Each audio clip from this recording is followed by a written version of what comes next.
Glee. My mic sounds nice. Hold up, man. Pause on that. Hold up, man. Hold up. All right, everything's official. Yo. That part. Hold up. What we got going on here? L.O.T.S Approved Media, Don't Shoot the Messenger Podcast, episode number 64.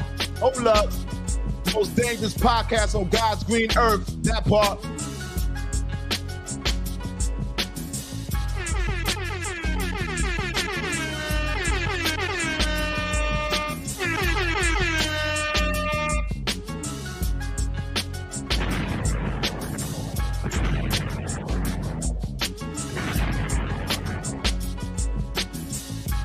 L.O.T.S Approved Media, Don't Shoot the Messenger Podcast.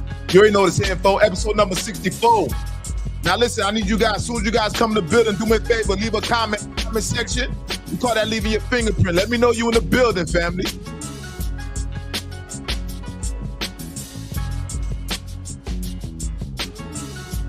That part, Planet, goddammit. My partner in crime, Planet, goddammit. That's the eyes behind my head, you heard me. That part. You guys, as soon as you guys come in the building, let me know you're in the building. Leave a comment in the comment section. Leave your fingerprint. Don't be a ninja watcher. That's the person that be creeping and watching. Don't be no pocket watcher. Y'all know that's just a hater. You definitely don't want to be one of these days in gentlemen. That's what we call a peeping time. If y'all know they do the peeping times, just don't go to jail and you will never have to find out. That part, I see it. Planet, goddammit. Powerhouse in the building. Yo, I see you guys. I see you, family. You guys, do me a favor. As soon as you come in the building, leave your fingerprint. Leave a comment in the comment section. Don't be a ninja watcher, all right? We call that hitting the like button. I need you guys to hit the like button. We call this wiping your feet on the rug, all right? Same way you do at your grandparents' house. You just don't walk inside your grandparents' house or your parents' house. What you do? You wipe your feet on the rug, show that you got some manners, show that you got some respect for yourself, show that you was raised right. Don't embarrass your parents, all right? Make sure you guys are hitting that like button. I don't care if we got 1,000 people. I don't care if we got 5 people in the building. I need everybody to participate. You guys, do me a favor. Also, share this podcast. Share this podcast. Everybody has people that admire them. Every shepherd has his own flock. Remember, I tell you, you guys got people that admire you. Share this podcast. All right? We're streaming live. We're streaming live on Facebook. We're streaming live on YouTube. We're streaming live on Twitter. Also, you guys can listen to the audio on Apple Podcasts, Apple Music. Listen on Apple. You guys can listen to the audio. So that's for you guys that's just driving to work. That's for you guys that like to work out, exercising. That's for the people that just like to clean up the house on Sunday. You get a chance, listen to the audio. All right? Now, we're going to cut off this wonderful intro music and get to it.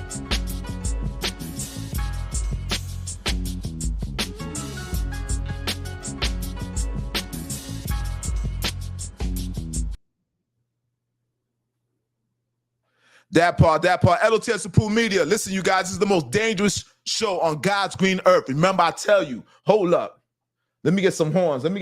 Rightfully so. The most dangerous podcast on God's green earth. Remember, I tell you, we are affirmation warriors. We speak things into existence. And we're going to start off with some energy. You heard me.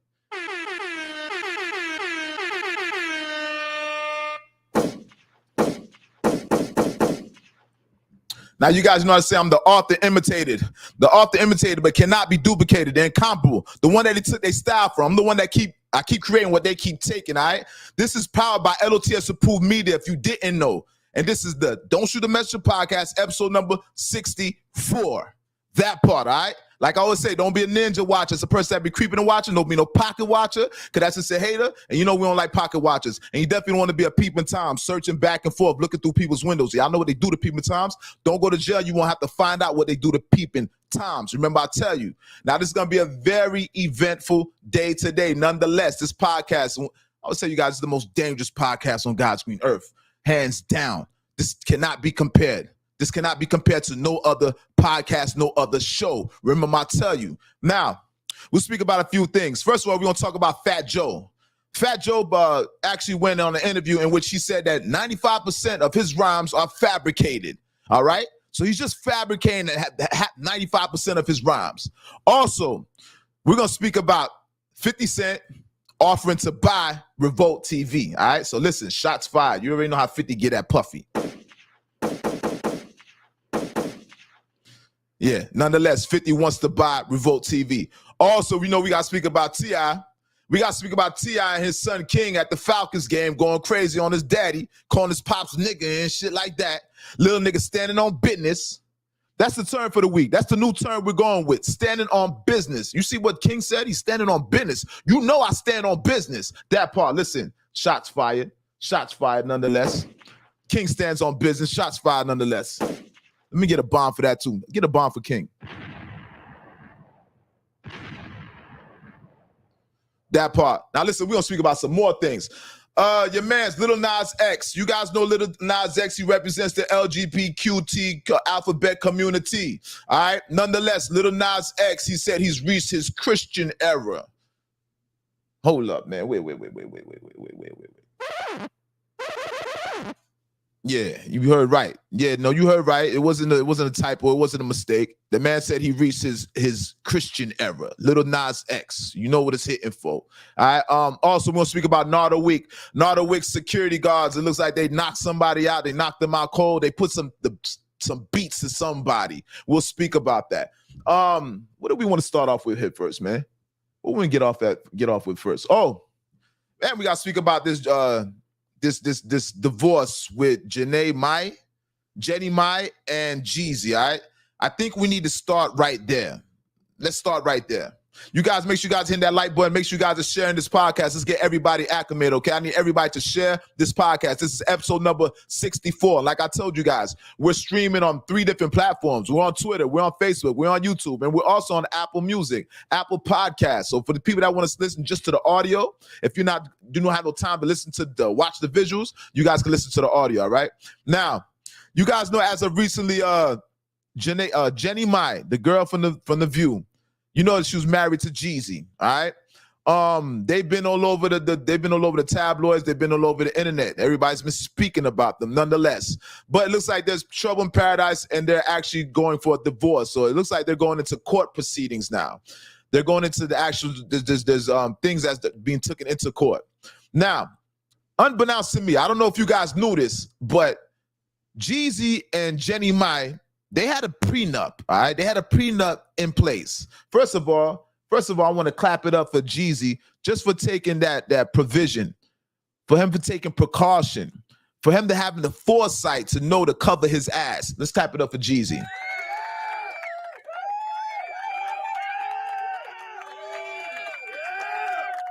Facts, we got to clap it up for Jeezy. Now, like I told you guys, Jeezy had a prenup. I don't know if he predicted that relationship was not gonna last as long, but nonetheless he took proper measures. But hold up. There's some speculations with that. There's some stipulations with that prenup. Now I didn't know with the prenup you had certain stipulations as to cheating, right? If there's cheating involved. Now they said if you're texting somebody, a third party, that's considered cheating.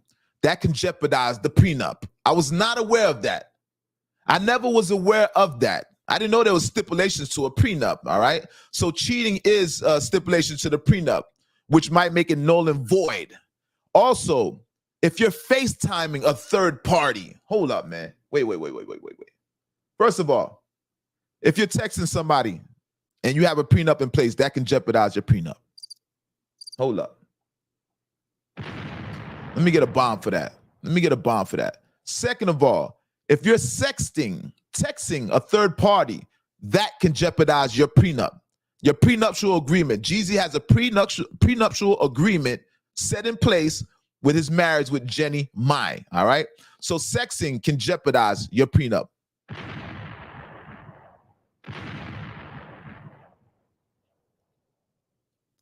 If you are FaceTiming a third party, FaceTiming can jeopardize your prenup.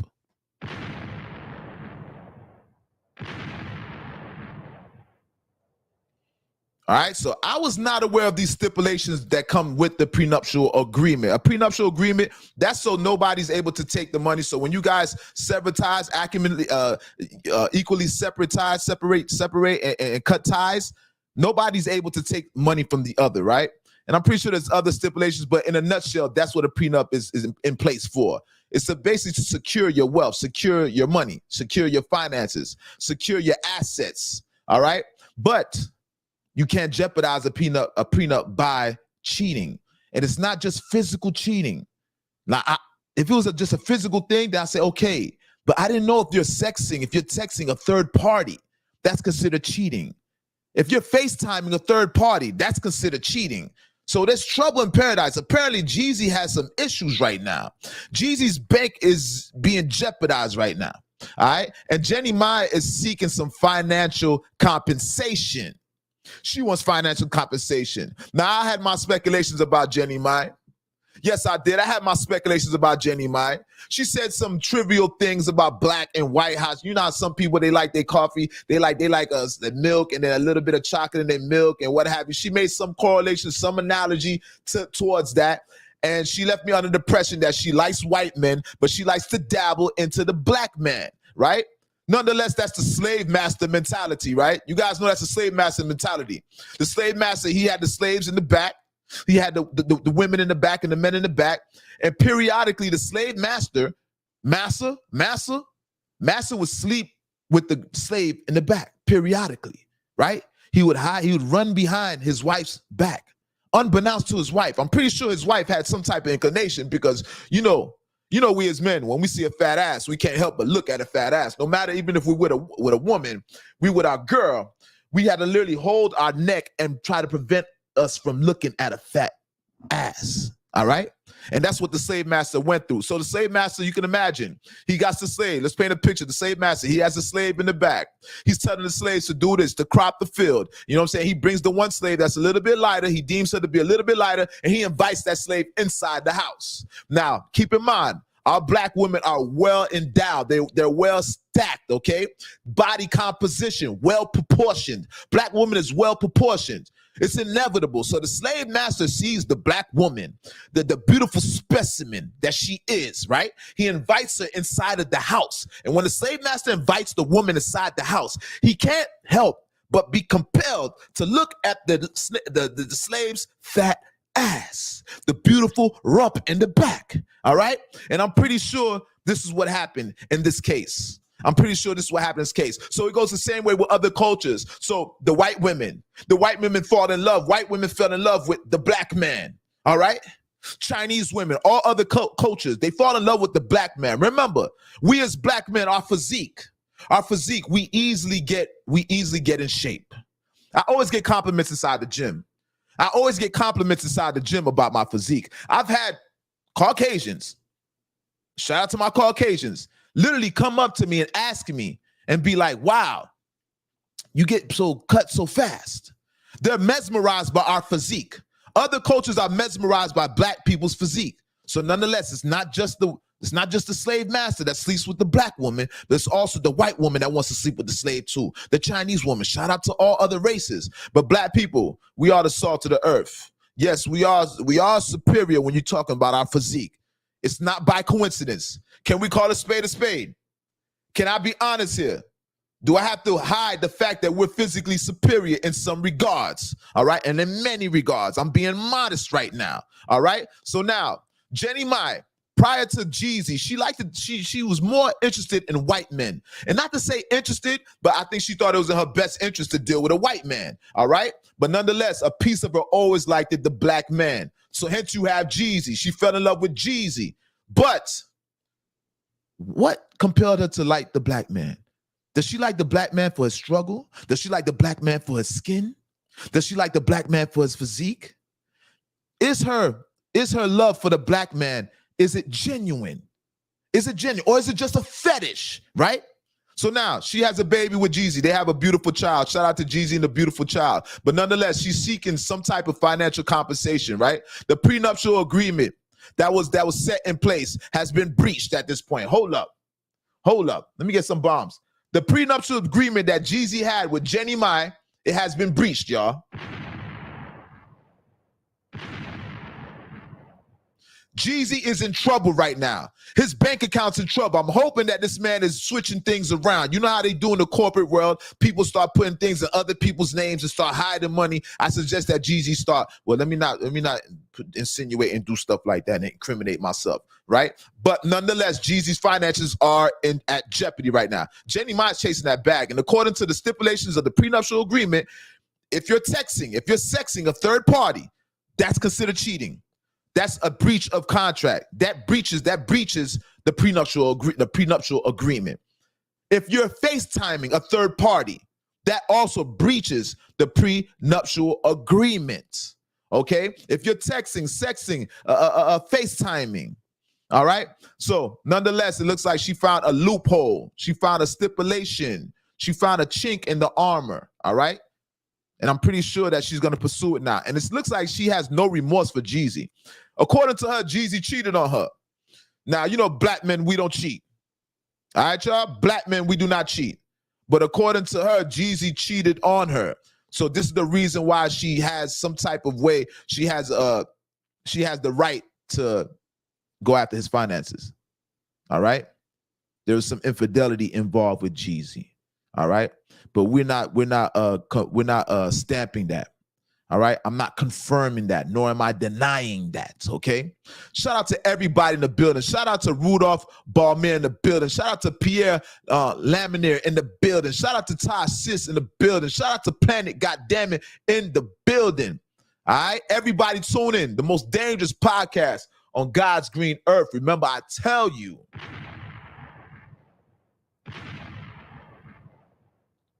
Not to be compared to no other podcast or no other show. All right. Now, you guys, moving right along. Like I always say, you guys, make sure you guys are sharing this podcast. Make sure you guys are sharing this with your flock. Every shepherd has his own flock. You guys have people that admire you guys. Do me a favor, you guys, share this for me.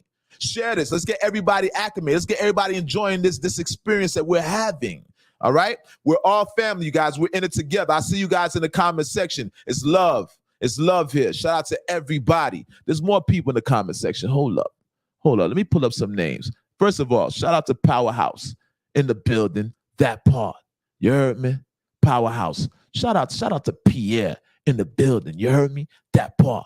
Shout out to Tosh in the building. Sis in the building. That part. Nonetheless, shout out to Planet, goddammit. The eyes behind my head, my partner in crime, goddammit, Planet. You heard me? That part. You guys get ready for Planet to drop some music in the near future also. Because if you don't know, that man is an artist extraordinaire. That part. Now, you guys, moving right along.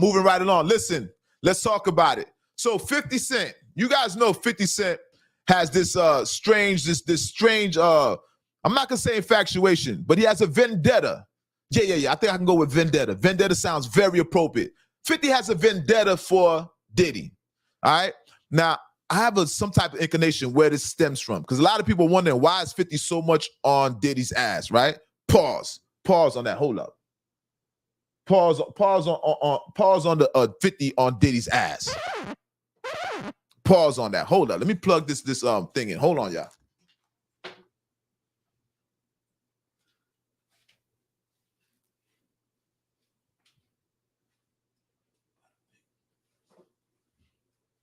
I had to plug things in. Hold up.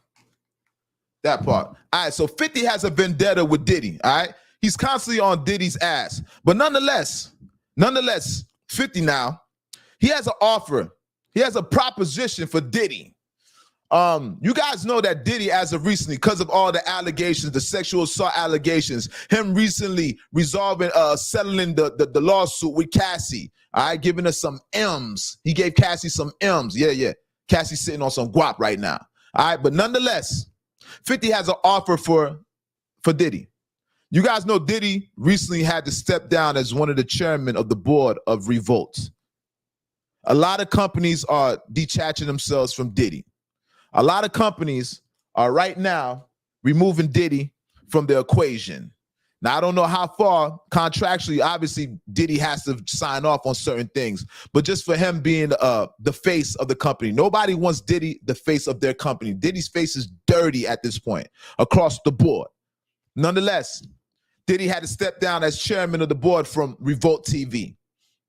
Now, Your boy 50 has an offer for Diddy. 50 Cent has offered Diddy to buy Revolt TV. Shots fired. 50 Cent has offered Diddy to buy Revolt from Diddy. Now, you guys know the powerhouse that 50 Cent is, Mr. Curtis Jackson, Curtis TV Jackson, the man that has all these programs all over TV, the man that took over Starz Network. You know 50's looking for a home for all his shows, right? You know 50 got BMF. Hold up. You know 50 got BMF.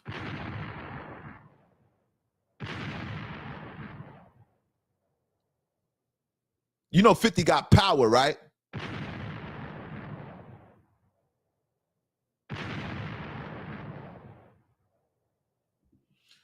Let's not forget G-Unit Films, all right? That's the name of it, G-Unit Films. So 50 has his own franchise of films going on, different shows, right? He's looking for a home. You know 50 is no stranger to going to war with these networks. How many times have you seen 50 shit on Starz Network? 50 was shit on these networks if things go left. That's why we kind of love 50's character. It's like 50's no holds bars. Nobody's safe with Curtis Jackson. So nonetheless, 50 has a proposition for Puff. He wants to buy Revolt TV from Puff, from Diddy. Now, I don't know if Diddy's going to go for that. Obviously, Diddy and Puffy have a vendetta against each other. It's not one-sided. 50 and Puffy have this back and forth one-on-one thing going on. All right? I don't know where it stemmed from. I recall at one point, 50 Cent, he signed Mace. Well, he made an attempt to sign Mace. Mason Betha, former Bad Boy artist turned Reverend Mason Betha. 50 wanted to sign Mace. Mace was running around the city with 50 at one point. But for some reason, that ink never dried. He was unsuccessful. He was unsuccessful in being able to sign Mace. And it was all due to Diddy. Diddy did not want to relinquish Mace from his contract. So that's one of the reasons that gives 50 incentive for his vendetta against Diddy. But it goes even deeper. You guys, you know at one point Diddy was running around with 50's baby mother. At one point, Diddy was running around with 50's baby mama. And this is when they were at odds, okay? So he's running around with the man's baby mother. Nonetheless, this is the mother of the light-skinned child. You know he has the dark skin, Marquise. And then he has the other one, Sire. All right, shout out to Marquise, shout out to Sire. You know, right now, Marquise that's his estranged son. He's not really on good terms with Marquise, and we hope that they can resolve those issues. But nonetheless, he has the light-skinned one, right? With the girl that's half black, half Asian, seeming very pretty. Nonetheless, both baby mothers are pretty. You know what I mean? We're not partial to one. We're not showing favoritism to neither. We've shown them both love at this point. But nonetheless, okay, 50, Diddy was seen with 50's baby mother. And it was all over the internet. And I know that did not sit well with 50, knowing that that's your enemy. They're on the low. They're not enemies like street enemies, but they're industry enemies. It's almost damn near the same, all right? If either one could stop either one's money, they would. They would. So nonetheless now, 50 Cent got a vendetta with Diddy. Diddy has a vendetta with 50 Cent. So this is what's giving 50 that. This is what I'm alluded to. This is what's giving 50 that incentive to go at Puff. This is why 50 is going on a relentless tirade against Puff. That's why he's going on a smear campaign against Puff. There's a reason why 50 is going at Diddy, because you fucking with the man, bitch. You fuck with the man's baby mama. You know what I mean? And when you get close to somebody's baby mama, that means you're getting close to his seed. You're getting close to his kid. You can eventually become the stepfather. You can eventually influence his child. So there's reason. There's incentive there. There's reason for 50 to feel the way he feel against Diddy. All right? So nonetheless now, I'm pretty sure Diddy was aware of that. And I'm pretty sure Diddy knew that he would be antagonizing 50 by rocking with his baby mother. So now the rooster has come home to crow. The rooster has come home to crow, so to speak. So now it looks like Diddy is finally getting revenge. Revenge is like the sweetest joy next to getting pussy. You heard it from Tupac, all right? So this is 50's revenge. And 50 also wants to buy Revolt at this point, all right? So we're going to continue. I'm going to constantly you guys update. I'm pretty sure 50 is not going to let up. 50, at no point in time is 50 going to let up on Diddy. I don't think so. unless Diddy does something crazy. And I don't even want to allude to that. But I'm pretty sure Diddy's not in a right mental space right now. I'm pretty sure Diddy's in a dark space because these accusations about Diddy are serious. Like I said, he had to step down as chairman of Revolt cable network. And I heard there's one girl that was working for Revolt that refused to work for Revolt, knowing that, finding out the things that she found out about Diddy. Since these things have been revealed, she no longer feels comfortable with working for Diddy. And I'm pretty sure there's a lot of people that don't feel comfortable with being associated with Diddy at this point, because nobody likes a woman beater. Let's just be honest with you. Allegedly. We still gonna save ourselves and stay allegedly, okay? Nonetheless. Now, you guys, make sure you guys are hitting that like button. Make sure you guys are sharing this podcast, all right? The most dangerous podcast on God's green earth. Shout out to Junior Daniel in the building.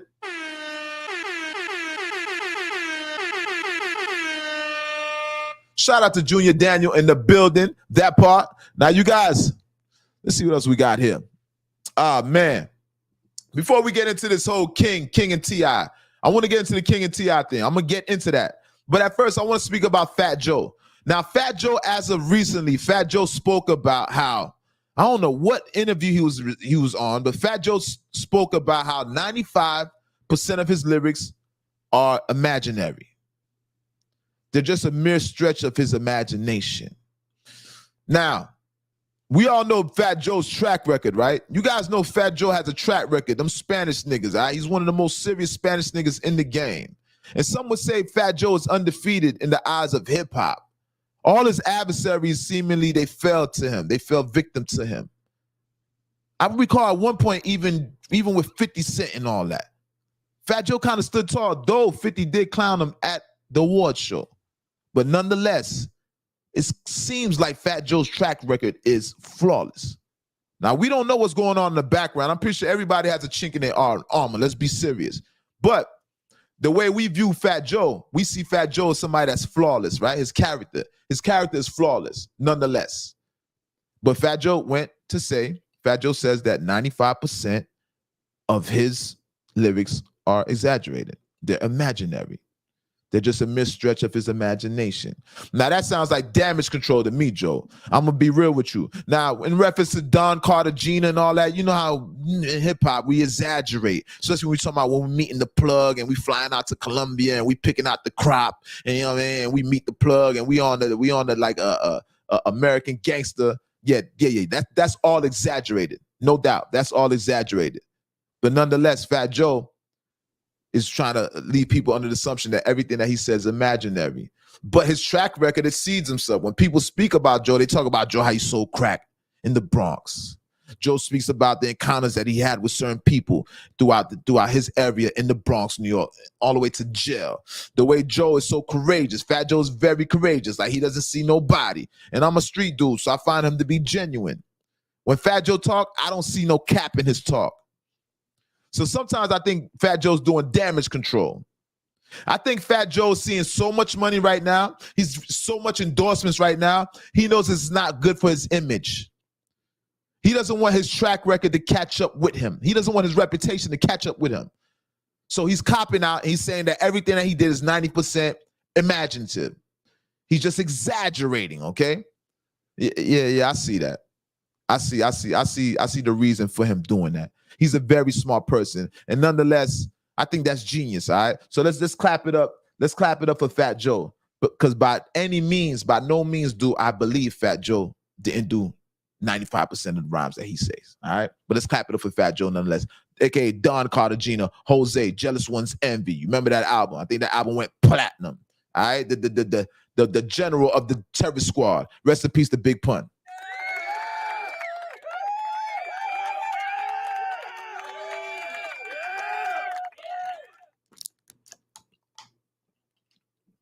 That part. Now, you guys, there's something important I want to speak about, man. Let's get to it. All right. Let's talk about King. Man, let's just say that for last. I want to say that for last. I'm not even talking about King and T.I. yet. That's all over the internet. We're going to speak about T.I. and the Sun. But let's speak about Little Nas X. Now, you guys, Little Nas X, you know he's part of the LGBTQ community, all right? Nonetheless, now, Little Nas X, you know he's no stranger to controversy. His whole career deals with controversy.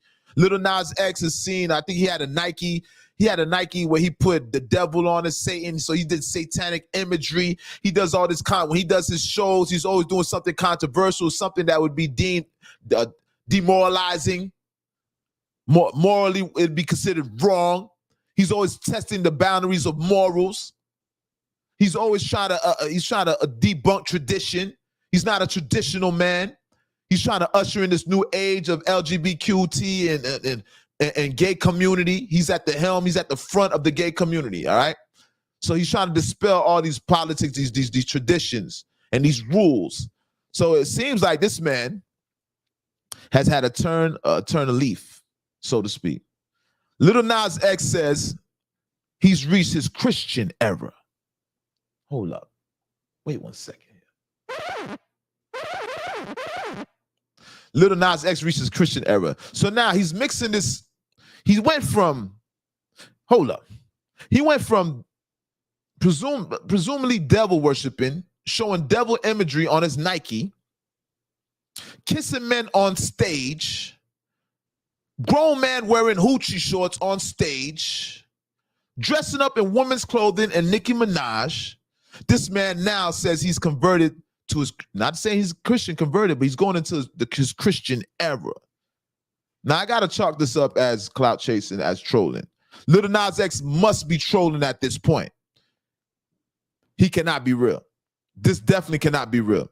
I do not believe it, not one bit, that Little Nas X has reached his Christian era. But nonetheless, do you. Now, I'm curious to see how the Christian community is going to accept this, right? Because, you know, you got cancel culture. If you talk about gay people, you will be canceled, right? And we don't talk about gay people here in no regard, we don't talk about them in a bad way. All right. If anything, we root them on to live their life. You know what I mean? But nonetheless, who's going to cancel the gay community? Can the gay community be canceled? This is my question right now. Because the gay community is able to cancel everybody, right? The gay community has the most authority. They're the most regarded. That's the most sensitive subject you could touch, is the gay community. You'll get your whole channel shut down if you speak about gay people. But my question is, can the gay people, can they be shut down? Can the gay community be canceled? How is it that Little Nas X is able to play with Christian culture, Christian religion? How is Little Nas X able to say that he's reached his Christian era, knowing his track record? Is being gay synonymous with Christianity at this point? I know it sounds a bit blasphemous, but you guys gotta excuse me. I'm asking a question. I'm not saying what it is. I'm confused at this point. I'm confused as to how far does the gay community, are they able to go, right? Can the gay community be canceled? Can Little Nas X be canceled? That's my question. That's the question at hand, all right? Because I see that he's able to play with it. It seems like he's trolling. He said he's reached his Christian era. How did Little Nas X reach his Christian era? I'm confused at this point. I'm totally confused at this point. All right? Hold on. Let me check the audio here. I'm really confused at this point. Can the gay community be canceled? That's my question, all right? So with that being said, Little Nas X is playing with it. He's playing with it. He said he reached his Christian era. I find that hard to believe. I consider that trolling, all right? Either that or he's converted to being Christian. It has to be either or. But if Little Nas X is playing with the Christian community, if he is trolling, saying that he reached his Christian era, knowing that he has satanic imagery when he's wearing them Nikes, and he has Nikes with all type of satanic imagery on the Nike. He's kissing men on stage. He's wearing hoochie mama shorts. And I ain't talking about the one that men wear during the summer. I'm talking about he's wearing the real Daisy Dukes. The man is on stage dressed as Nicki Minaj, dressed as a woman. Now this man said, the same man, Little Nas X, said that he has reached his Christian era. So now he's playing with Christianity and religion, which he's been playing with religion. So my question to you guys, can the gay community be canceled? Can Little Nas X be canceled? That's the question at hand. Because the gay community does the most of the canceling, right? They have the most authority. They have the most power out here. But you guys let me know in the comment section in the near future. Let me know how you guys feel about that. Now, let's speak about T.I. and his son, King. Hold up, man. Listen, man. Shots have been fired. Shots have been fired.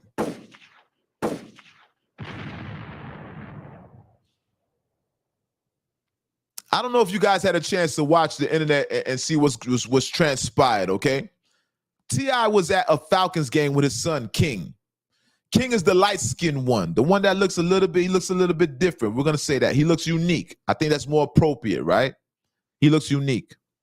Now, he's at the Falcons game with King. You guys know King speaks his mind. If you ever seen King during altercations, confrontation, he's a slight bit confrontational. He'll step to it, right? And he, as he likes to refer to, standing on business. That's the term for the week right now, standing on business. That's the new term. He's coined the term. The term has been out here, but King has officially coined the term, standing on business. Now, T.I. and King were at a Atlanta Falcons game. Something happened where a confrontation transpired. Somebody was trying to clown. I don't know if they were trying to clown King. I don't know who was trying to clown King. I don't know who initiated it. But somebody was arguing with T.I.'s son, King. And it wasn't really an argument on the man's side. It was an argument on King's side. Somebody was saying something to King that he didn't find to be pleasurable. He didn't find to be, he didn't like it. They were saying something to King. And King took offense to it. All right? Now, King started saying something like he stand on business. It's a term that he kept using, stand on business. Now, when I'm looking at the situation, King's arguing with somebody. Now, I guess the mother, Tiny, and T.I. had to chime in. Tiny and T.I. were in the vicinity in which they had to intervene because King started getting out of his body, all right? King was getting out of his body, out of his element, or maybe he was in his element because you see how King went at it with Charleston White, all right? They actually tried to do something to Charleston White. Boosie's son, Tootie Raw, and King, they tried to do something to Charleston White. Like I said, and I remember one time King was outside of the Waffle House in which he told somebody, stop playing with him, and he went in his book bag as if he was finna, you know what I mean? So I think King, is safe to say, he does stand on business to a certain degree. Now, back to the story. T.I. is at this event, the Falcons game. King is arguing with somebody. And I think the person was trying to question King's credibility as in his street credibility, right? For some reason, King feels compelled to be from the streets. King feels in his heart that he's part of the streets. Now they started questioning his track record. They started questioning King's background. Now King started saying that he stand on business. He kept reciting this, you know I stand on business, you know I stand on business. At one point, Tiny, his mom Tiny chimes in. Tiny starts speaking to King. Tiny said, King, before Tiny stepped in, somebody said, King, you come from a silver spoon. In which King denounced it. King denounced that he had a silver spoon. King said he ain't grow. He don't know what a silver spoon looked like. Now, you guys know we all seen King. We seen King on that T.I. family show, right? So we all would deem King to, when we look at King, we think King is a person that grew up with a silver spoon. We're all under the assumption that T.I.'s kids grew up with a silver spoon because we've seen the Harrises, we've seen how they live, right? We know T.I. gets money. You know T.I. is a millionaire plus. You know Tiny gets money. Tiny's from the group Escape. Both of them are celebrities, and both of them have seen some paper, safe to say. So when we see these guys inside their mansions and stuff like that, we assume that King comes from a silver spoon. But contrary to what we think, the general public thinks, King said he doesn't come from a silver spoon. He don't know what a silver spoon looked like. He ain't never ate with that. That's quote unquote what the man said. All right? So with that being said, they're questioning King's background. So now King feels compelled to prove that he's from the streets. And that's where we had an issue at. Hold up. That's when the problem took place. That's when everything went haywire from that point. King was trying to prove that he's from the streets. So now the mother chimed in. Because you know parents, when parents see their kids say they're from the streets and parents know that they get money, parents don't like to hear their kids talk about poverty, knowing that they did what they had to do for their kids to live the lifestyle that they lived, right? Parents feel like they provided their kids with a certain lifestyle, and parents don't like to hear their kids talk about hard times, especially when the parents know that they somewhat gave them a lavish lifestyle. Parents tend to forget about the times in between, The hard times in between, they're more focused on the good times. And I can't agree with that, right? But nonetheless, they're telling King that you grew up with a silver spoon. Tiny said, King, you grew up with a silver spoon. T.I. saying, King, you grew up with a silver spoon. T.I. saying, contrary to what you guys are saying, I don't know what a silver spoon looked like. I don't know what that looked like. I ain't never ate with that. That's what King's saying. Now, Tiny chimes in. Tiny tells King. King says, King, let me get this right. King tells Tiny that he grew up with his grandmother. So T.I.'s son, T.I. Tiny's son King apparently grew up with the grandmother. The grandmother is a white woman. You know, Tiny is half white, half black. Her mother is white, presumably father black. All right? So now King grew up with the grandmother. And according to King, when he used to live with his grandmother, he was facing hard times. According to King, growing up with his grandmother, he's seen poverty. According to King, growing up with his grandmother, he's seen some gangster shit. All right? He even invited them to come to the bando. King invited his father, do you guys want to come to the bando with me? He offered his father, T.I., to come to the bando. So apparently there's a bando on his grandmama's block. Now, Tiny chimes in, Tiny said you grew up with a silver spoon. Tiny said the reason why King went to his grandmother's house because King used to suck on a pacifier. Hold up, man. Hold up. Shots fired. Shots fired. Listen, shots fired. Listen, Tiny was trying to play King. All right? At that point, this is when things started heating up. Tiny was trying to play King. Tiny said, King, the reason why you kept going to my mama's house, the reason you kept going to your grandmother's house, the white lady house, the reason you was going over there is because you like to suck on pacifiers. That's why. And you was 12 years old. May I add? Wait up. Shots fired. 12 years old sucking on pacifiers. Tiny said King was 12 years old sucking on pacifiers.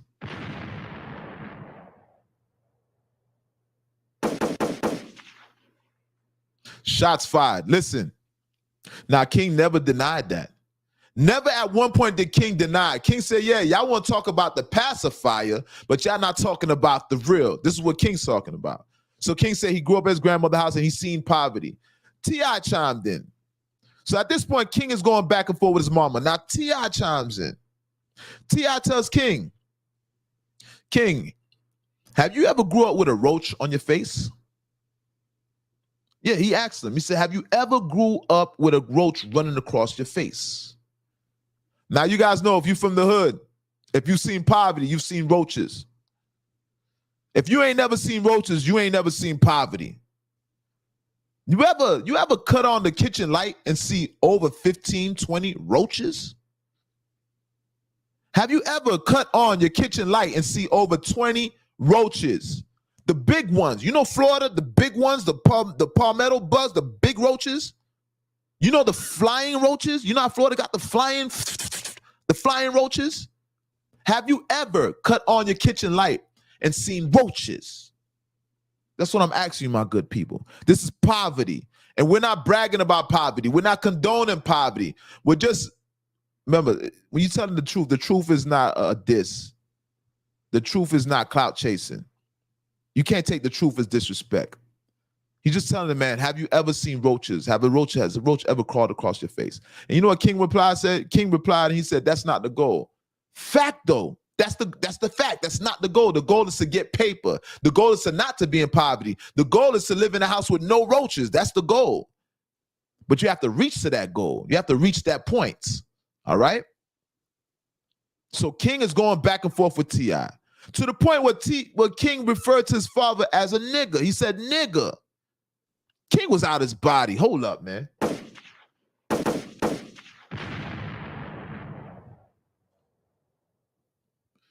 King was out his body. A lot of people see the way King was speaking to T.I.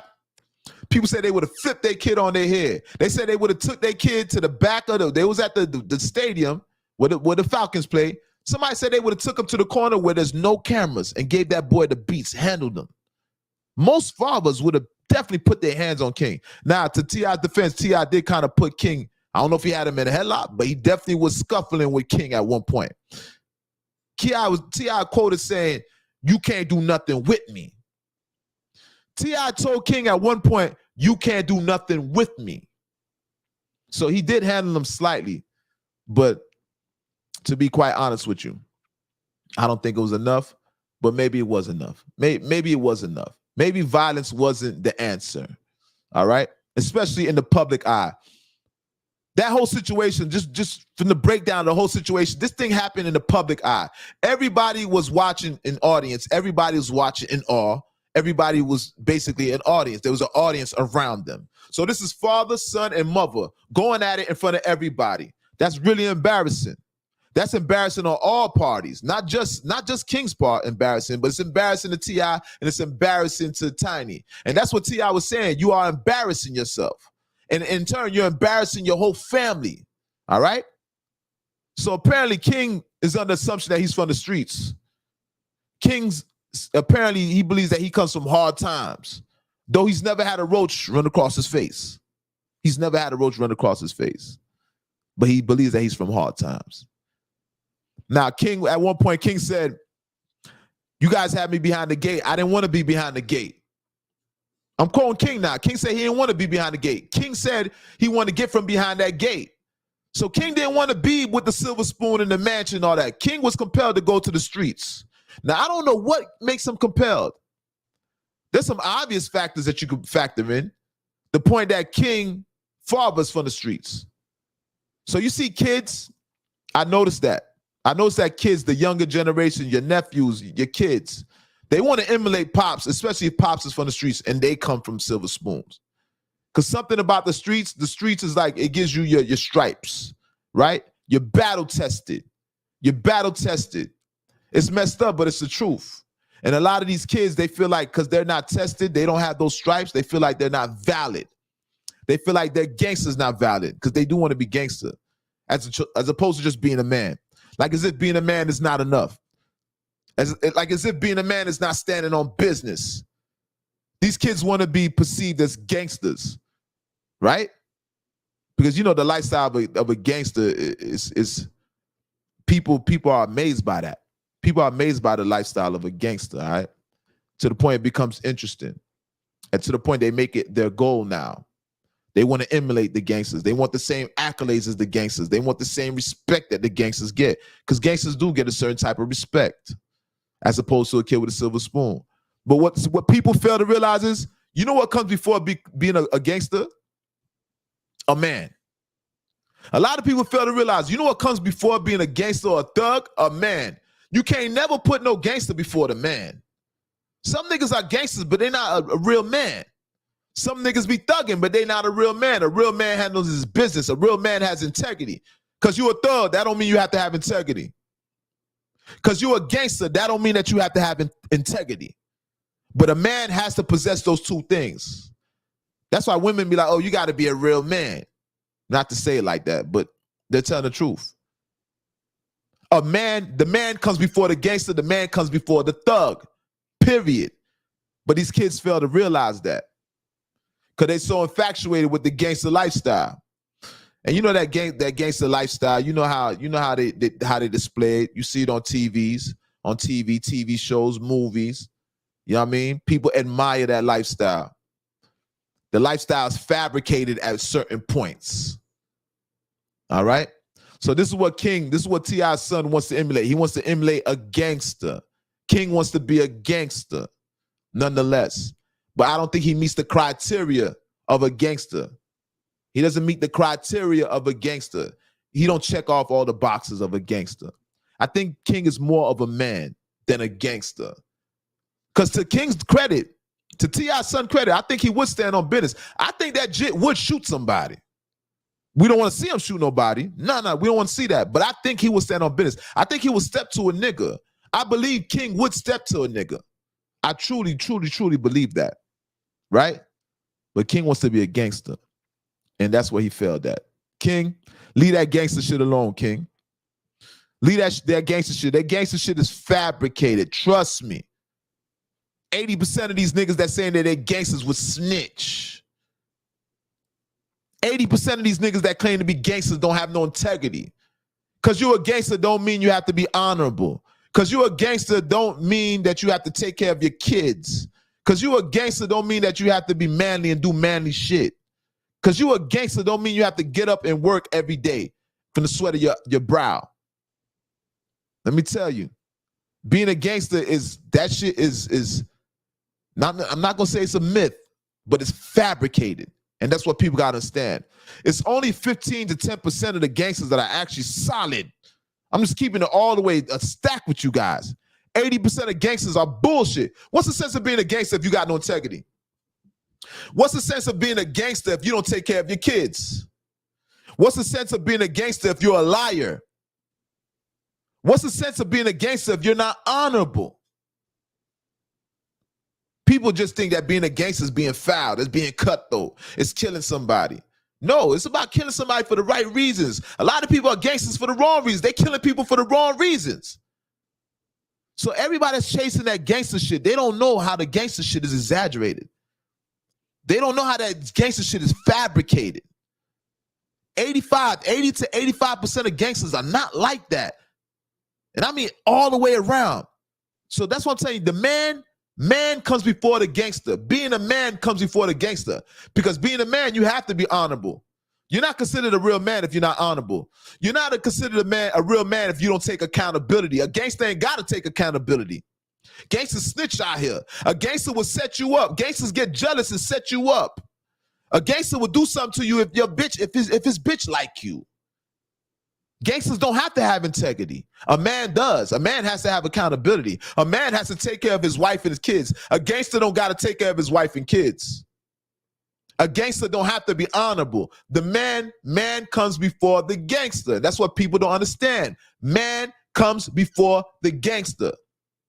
85% of gangsters, I don't even respect them. Some gangsters they don't even go at worthy opponents. Some gangsters just bully people because they have the advantage. You know some gangsters, you know a lot of gangsters. Let me say about some gangsters. Some gangsters got issues with some real niggas, and they'll never take it towards that real nigga. But guess what? When they see somebody that they can measure, they could deem to be inferior, when they know they can get away with it, they get super gangster. You ever see that? You ever seen a gangster get gangster with somebody that's weak, but when somebody that's of their stature or higher, they fold, they tail, they get curved? That's what a gangster is. 85% of gangsters are bullshit. They don't have no honor. They don't have to be manly. To be a gangster, you don't have to be manly. You don't have to be hold yourself accountable. You don't have to tell the truth. A gangster could be a lion, disrespectful, low down son of a bitch. That part. The man comes before the gangster. And that's what people fail to realize. So when you kicking that gangster shit, that's why a lot of niggas, when they go through their gangster phase, they be like, damn, they denounce that shit. That's why 85% of niggas that was screaming that gangster shit, they find God when they reach the ages of 40 and up and 30 and up. They start finding God and they start dispelling that gangster shit because they wasn't real to the gangster shit, or they noticed that gangsters wasn't keeping it real. So I think King, T.I.'s son King, he needs some intervention. I wish I could speak to King. I wish I could speak to him. King, you chasing some shit that's fabricated. You chasing some shit that's exaggerated. The gangster lifestyle is exaggerated. You don't have to stand on business when you're a gangster, really. You don't. The only thing about a gangster, you know what they're going to tell you about a gangster? Oh, you got to kill somebody. But you also got to be willing to accept the consequences of killing somebody. When a gangster ain't got no lawyer money, you got to sit in jail. When somebody's snitching on your witnesses, a gangster got to take care of that. Got to take care of the witnesses and all that. All right? The gangster lifestyle. And then you upholding this gangster shit, knowing that 85% of the niggas that's playing the same game you're playing, they're not playing by the rules. 85% of gangsters don't play by the rules. I had to learn that as a kid. Though you're standing on business, your comrades are not going to stand on business. Your colleagues, your gangster colleagues, they're not going to stand on business. Remember, I told you that. All right? So what's bigger than a gangster? A man. Be a man first. Tell the truth, being a gangster is a cop-out. A lot of niggas is not men. It's harder to be a man than a gangster. Let's get to that. Let's talk about that. It's harder to be a man than a gangster. A man has to hold himself accountable. A man got to take care of his family. A man got to stand on business. A man got to exude integrity. A man has to be humble. A man has to humble himself. There's so many things that a man has to do that the requirements to be a man, to be a true man, quote unquote, a real man. In order to be a real man, you have to do a lot of things. You have to uphold a lot of things that are in the realm of integrity. You got to do things that most people would not be willing to do. You got to do things that most people are not, they don't have the strength to do. They don't have the resiliency. They don't have the endurance to make it through. All right? A man has to sacrifice. A lot of gangsters are not going to sacrifice. Some gangsters will take from their friends, will kill their friends. A man is not going to kill his friend unless it's warranted. He's going to try his best not to do something like that. All right? I don't want to stay too long on that. No doubt. But people definitely need to speak to King. Somebody needs to speak to King. Somebody who's from the streets that can dispel some of his misconceptions, because he has some misconceptions about being a gangster. And he's disrespecting his parents for something that is fabricated. King is disrespecting his family and disrespecting himself for something that's exaggerated. For something that most people, when they get to the ages of 40 and up, they don't even want to be gangsters no more. They don't even respect the gangster shit no more. Nor do they even claim to be gangsters no more. All right? So once again, the man comes before the gangster. That part. All right, you guys, make sure you guys are hitting like. Make sure you guys are sharing this podcast. Once I told you guys again, this is the most dangerous podcast on God's green earth. Remember, I told you, nobody's going to give it up like this.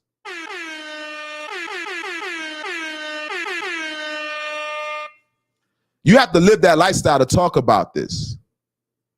Most people can't talk the talk I talk because they ain't walk the walk I walk. Period. Point blank. But I'm a sacrificial lamb. I'm gonna tell you guys everything. I'm gonna tell you guys the rights and wrongs. I'm gonna even tell you guys my mistakes. I'm gonna be vulnerable and tell you guys my mistakes. Okay. Nonetheless, I think we're gonna end it off with this right here. Oh yeah, I want to speak about one last thing. One last thing before we leave the building. I want to speak about this Nardo Wick situation. All right. As of recently, Nardo Wick, there was an altercation that took place with Nardo Wick and his his bodyguards. All right. Apparently, the bodyguards had beat up. They had beat up. Oh man, I forgot to speak about it. We got to speak about this too before we get to Nardo Wick. All right. Shrumpert, Teyana Taylor. You guys know Teyana Taylor and Iman are no longer living under the same roof. Now, you guys know Teyana Taylor. This is what the girl that was signed. At one point, she was signed to Good Music. All right, she was signed to Kanye West. Now, Teyana Taylor, she dibbles and dabbles with women and stuff like that. Iman, he's an NBA player. I forgot what NBA team that he plays for, but nonetheless, they've been married. I think for how many years now? For 7 years, okay? Well, let me read this right quick, all right? This is per TMZ. Teyana Taylor and Iman are now no longer living under the same roof as their bitter divorce now plays out publicly. Something she said blamed squarely on her estranged husband. Sources close to the exes tell TMZ Teyana is incredibly disappointed and frustrated with Iman, her husband of 7 years. Now, for deciding to make their identities public in a recent court filing in their divorce case, Teyana has sought to not only protect her kids from the mess by Iman as well, which is why she initially filed divorce docs back in January using just their initials. The divorce was proceeding in private, but after his latest legal move, the privacy completely out the window. All right, so you guys are more trouble in paradise. Teyana Taylor, you guys know Teyana Taylor, like I said, she was signed to Good Music, signed to Kanye West, in which she had this relationship with her husband, Iman, all right, Shrumpert. Now, I always presumed that relationship was good. I never knew there was trouble in paradise. But you guys, we never know what's going on behind the scenes. This is a prime example of how people, when you see people and what people only let you believe, lead you to believe what they let you believe, okay? Sometimes people put up a front, obviously. You're not really cognizant of what's going on behind the scenes unless they let you know, okay? And to saying what she said. So basically now there's a divorce in process, right? She tried to not disclose it. She tried to keep this under the wrap. She tried to keep it a secret to the point when she filed the court documents, she only used their initials. So if anybody was to look up the court documents, they'd only see the initials of them, not their actual name. But apparently, Iman, he filed some paperwork and he disclosed basically that they're having a divorce. All right. Now, we're not gonna stay on this so long, but I just find it funny about this relationship. This girl was at the front. She was at the forefront. She wore the pants in that relationship. Right? And this is interesting because this girl used to invite women into the relationship. So she was the one initiating the threesomes. Now, you know, this girl, she seemingly was real, like, she gives me that freaky aura. She's very sexy, all right? Teyana Taylor, she's very sexy. You see all those, every time she's at an event, she does a show, she's doing lap dances. She's lap dancing, I guess, with men and as well as women, right? She gives off a very sexy demeanor. We gotta clap it up for her. Let's just clap it up for Teyana Taylor just for being sexy. How about that?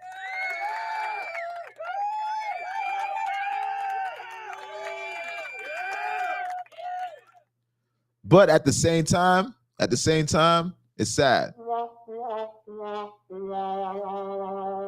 At the same time, it's sad because that relationship is basically over at this point. I don't know if it's beyond reconciliation, but things have reached publicly, and that was not her intention. So according to her, Iman Shrumpert, he filed some type of court papers and he made it public now. So, you know, court papers are public domain, right? So now we can actually see it.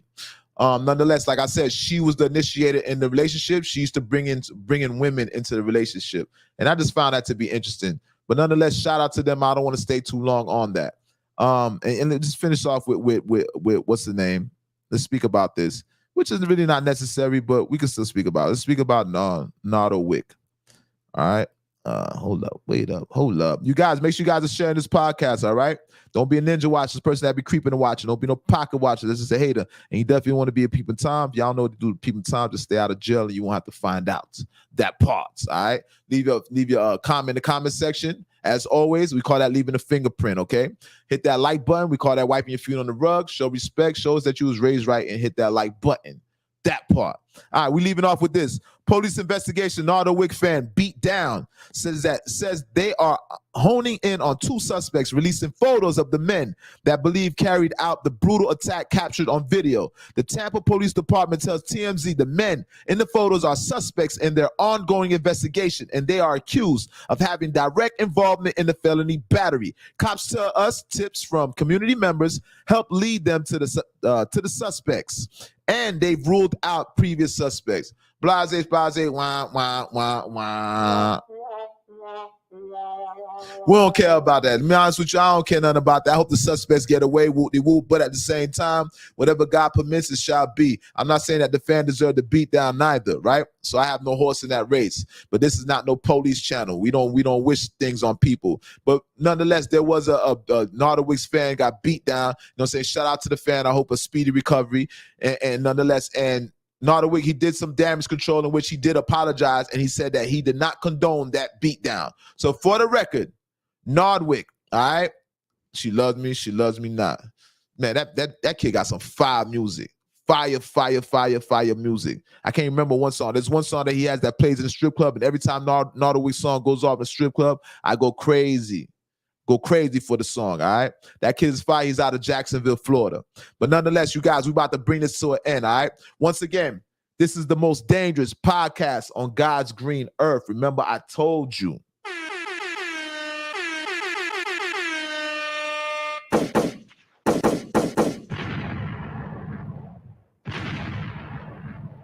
The most dangerous podcast. I am the incomparable, the author imitated, but cannot be duplicated.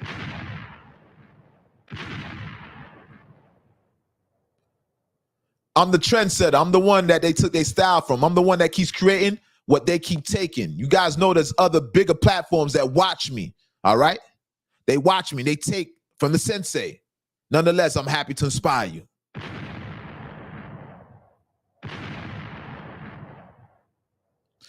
All right? This podcast is brought to you, is powered by L.O.T.S approved media.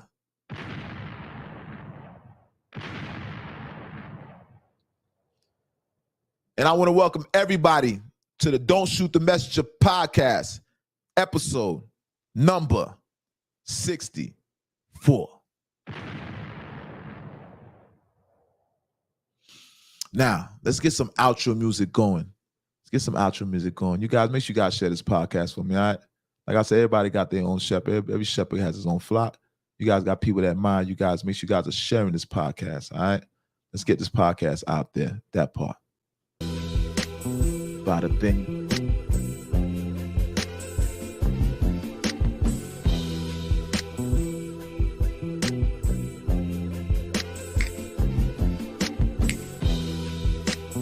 Just a little bit of outro music. You guys, remember this. We affirmation warriors. The highest mountain has the best view. The steepest hill, the highest mountain has the best view. Climb that mountain. Be courageous. You know how I like to leave off. The man that says he can't, he can't. It's real simple. The man that says he can, he can. They're both right. Both men are right. Once again, this is the most dangerous podcast on God's green earth, the Don't Shoot the Messenger podcast. Welcome to episode number 64. With that being said, I'm out the building. Peace to everyone. Peace and hair grease, that part.